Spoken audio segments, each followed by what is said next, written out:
Assalamualaikum warahmatullahi wabarakatuh. Salam sejahtera buat kita semua.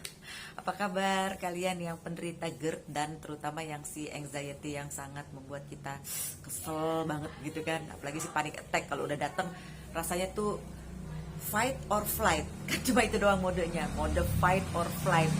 Kadang-kadang kita nggak tahu kalau kita mau fight sama siapa. Karena ini kan adanya dirasa. Mau flight kemana, mau kabur kemana, terbang kemana. Karena ini kan soalnya soal rasa. Soalnya aku lagi di luar.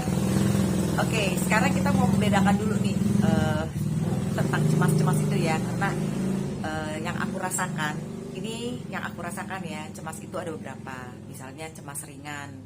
Cemas ringan itu biasanya cemas yang ya sehari-hari lah. Misalnya pekerjaan, ntar gue pulang dari kerjaan gimana ya, macet apa enggak, hal-hal yang kayak gitu-gitu. Terus sampai di rumah kira-kira jam berapa ya, kayaknya di jalan kalau kelamaan macet gitu kan bikin kesel, capek, sampai rumah nanti jam berapa ya. Itu cemas-cemas yang begitu-gitulah, yang biasa, yang tidak membuat kita jadi ketakutan.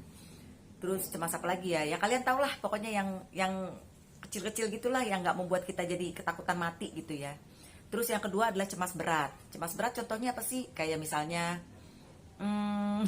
putus cinta, putus cinta, terus ya berantem sama orang tua, atau berantem adik kakak yang tentang harta karun keluarga, harta karun, tentang warisan lah, tentang apa gitu. Cemas berat yang kadang-kadang kita membutuhkan saran dari orang lain. Misalnya kamu jadi ketemu teman kamu, cowok gue nih begini gini, gue diputusin cuy, gimana nih, gue mau nggak punya cowok lagi, gue nggak mungkin hidup tanpa dia, dan lain-lain, yang sebenarnya itu nggak membuat kamu jadi ketakutan yang kayak gimana banget gitu loh. Tapi cemas itu keluar lumayan berat, sehingga kamu ada rasa males makan lah, ada rasa deg-degan lah, ada rasa khawatir sama kehidupan kamu yang akan datang. Memang gitu, itu kayak agak depresi juga ya kali ya. Depresi itu kan takut sama kehidupan yang akan datang, tapi nggak berat gitulah. Hal-hal yang kayak gitulah yang kalian tahu itu nggak berat lah.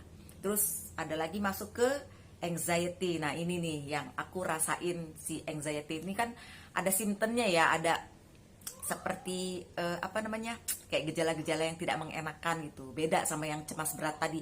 Cemas berat tadi nggak sama pusing, bukan pusing ya, keliengan gitu, rasa keliengan, rasa deg-degan. Nah kalau masuk ke anxiety ini ada rasa yang masuk ke takut sih gitu. Ada juga yang berhubungan dengan takut mati, takut apa, tapi masih bisa kayak merasa gue harus begini nih, gue harus begitu tuh begitu. Walaupun tetap membutuhkan support system nih kalau yang buat si anxiety ini. Jadi ada seperti gejala-gejala kayak apa ya, itu tadi ada masuk deg-degan yang bisa ngerasain banget jantungnya. Orang anxiety kan gitu, penasaran sama tubuhnya sendiri. Jadi kayak bisa ngerasain jantungnya, jadi bisa ngerasain di kepala gue ada apa gitu. Padahal kalau orang normal kan kepala sakit biasa kan, tapi kalau orang anxiety kepalanya sakit, ini ada apa ya di kepala gue, jangan-jangan gitu, jangan-jangan. Tapi anxiety ini biasanya masih bisa agak sedikit berpikir, walaupun sebenarnya udah butuh support system banget sih gitu. Contohnya anxiety takutnya apa aja? Takut ya hal-hal kecil dibesar-besarkan. Karena orang anxiety itu sangat mudah untuk menyerap sesuatu yang negatif. Lu biar dikasih tahu sesuatu yang positif, itu biasanya nyerapnya agak susah. Padahal itu nggak ada apa-apanya sama sekali gitu loh di orang anxiety ini. Yaitu hal kecil jadi besar. Hal yang sebenarnya nggak ada apa-apanya, coba kalau kita orang normal, hal-hal kayak gitu tuh nggak ada apa-apanya gitu sebenarnya kalau kita dipikirin gitu ya. Tapi orang anxiety masih tuh bisa kayak gitu tuh gitu. Beda sama panic attack. Panic attack tuh udah yang deg-degannya udah parah gitu. Sama seperti kita panic attack itu gini loh, sama seperti kita mungkin ketemu anjing yang ngejar-ngejar kita, terus kita takut kan gitu. Rasanya tuh kayak itu gitu loh. Cuma itu kan modenya mode flight ya, mode kabur gitu, kabur dari si anjing ini gitu. Itu sih kalau si panic attack ini. Jadi kadang-kadang kita nggak tahu mau ngapain tuh, sensasi dari kaki naik sampai ke kepala. Terus biasanya di sini kita udah nggak bisa ngapa-ngapain lagi nih gitu. Bahkan bernafas aja tuh kayaknya kurang gitu, nggak bisa gimana gitu loh, nggak bisa, susah untuk berkonsentrasi untuk ngebalikin pikiran itu. Nah aku biasanya kalau udah kayak gitu berusaha untuk mendengar suara-suara, cari tuh suara apa ya, suara apa, coba dengerin. Oh di situ ada suara orang lagi ngomong, cari lagi, ada suara lain lagi, apa lagi, ada suara motor yang akan lewat motornya, udah sampai lewat. Jadi cari suara-suara, kamu konsentrasi cari suara, itu agak menolong. Atau kamu, kalau aku biasanya tangan aku taruh di sini.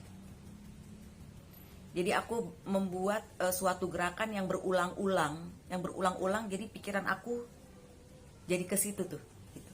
Atau tangan begini-gini. Pokoknya dibisain melakukan hal sesuatu yang berulang-ulang sehingga pikiran kamu jatuhnya ke situ, gitu. Ada yang bisa langsung panic attack-nya hilang, tapi rata-rata sih kalau aku ngerasa sih enggak gitu loh. Maksudnya bukannya nggak menolong, tapi bener-bener hilang panic attack-nya enggak juga, karena itu butuh waktu beberapa lama. Kalau aku biasanya gitu tuh, ini atau ini. Nah, dengerin suara, rasain, lakukan sesuatu yang berulang-ulang, itu loh. Kalau aku ya untuk ngilangin si panic attack ini ya, dan akhirnya akan bisa, pasti bisa, kalian juga pasti bisa. Ini cuma sekedar panik itu tidak akan membuat kita mati, itu yang harus kita sadarin ya.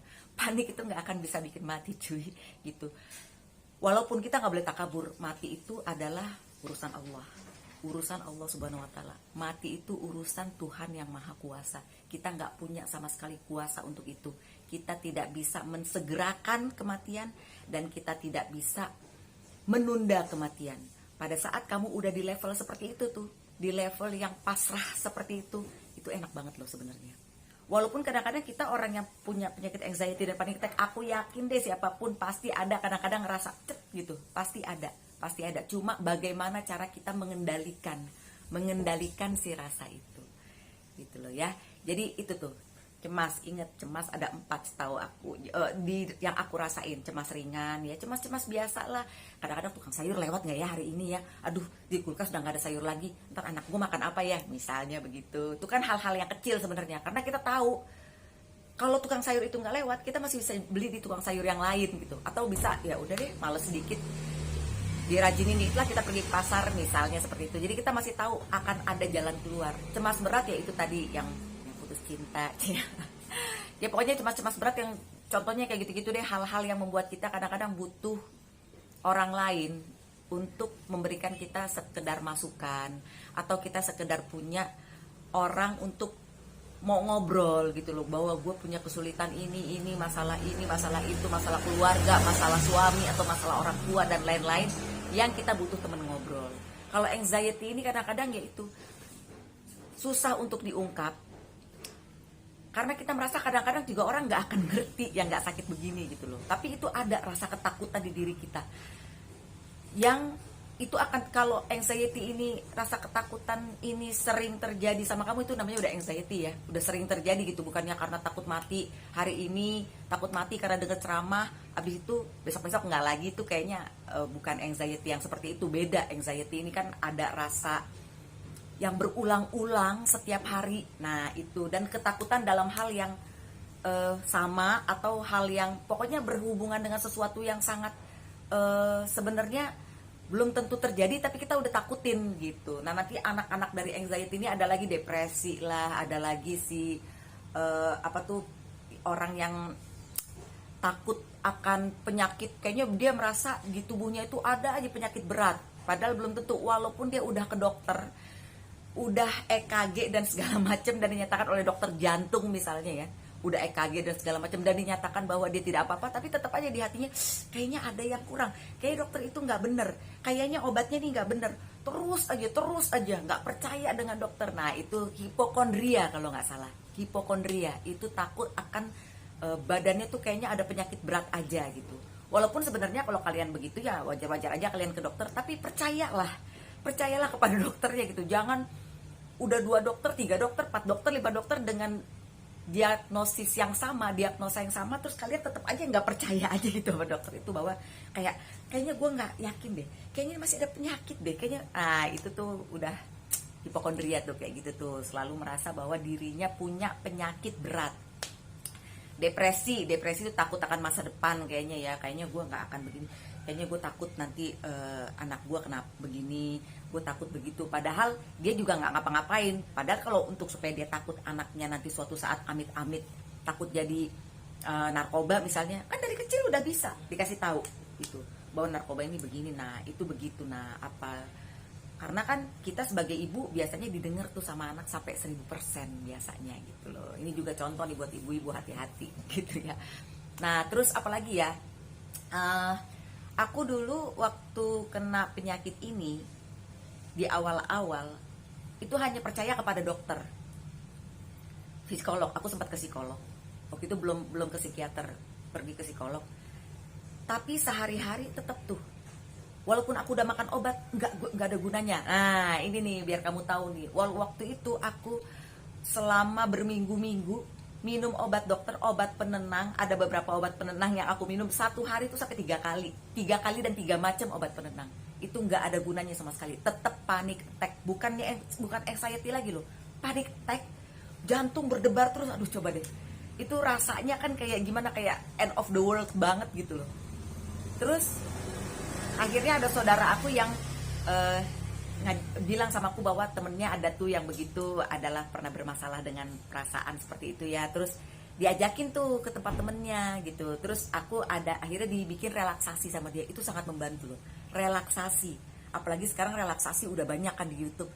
Pak Jimmy, Arya Surya ada tuh, dia relaksasinya, aku seneng juga tuh dengerin tuh. Kang Asep Bruder juga bagus relaksasinya, dengerin relaksasi. Memang kadang-kadang kan hidup ini nggak, kalau di dihantam terus kan, sometimes kita butuh relax kan, makanya kita butuh piknik lah kita butuh apalah gitu-gitu kan, kayak gitu-gitu ya. Contohnya piknik itu kan adalah relaksasi sebenarnya kan, makanya kita sangat butuh itu, relaksasi deh gitu. Itu sangat membantu banget tuh. Semoga saudara aku itu aku ngerasa banget deh bahwa itu sangat membuat aku semakin lama jadi semakin baik. Dari situ aku jadi googling bagaimana cara untuk relaksasi, dan aku juga beli buku Bye-Bye Cemas dari Pak Jimmy Santosa.